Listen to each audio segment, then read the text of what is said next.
Coastal First Nations is an American-backed organization. It's a not-for-profit, and they don't have a veto on pipelines. Hi, I'm Brian Lilley, political columnist for the Toronto Sun. I'm telling you things that most other media outlets won't. You watch the media coverage of a debate over a pipeline to BC's northwest coast, and you just keep hearing that Coastal First Nations say they won't allow it. Sounds like that's a local band.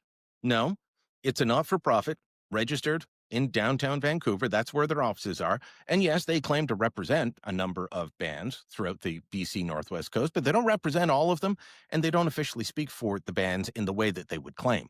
So what is Coastal First Nations? It's an organization that was started years ago, originally called the Great Bear Society Initiative. And guess what? It got seed money from American foundations that have long undermined Canada's oil and gas industries. Organizations like the Tide Foundation. Rockefeller Brothers Fund is an organization that organized a multi-pronged attack on Canada's oil and gas industry called the Tar Sands Project.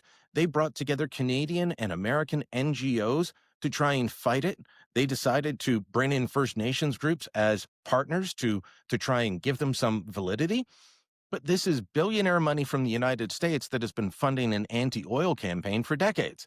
That's the origin of Coastal First Nations. So pretending that they have a veto just isn't right. Pretending that they speak for all the nations that are in that area just isn't right either.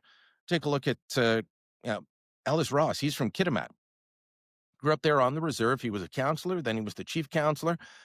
He's someone who's now a Conservative MP and supports this pipeline project. He supports the oil and gas industry. He's in Kitimat. That's in the area that Coastal First Nations says that they represent everyone from, but they don't represent him or his band. So there's a lot of misinformation going on out there. We need to be clear. We need to have serious conversations.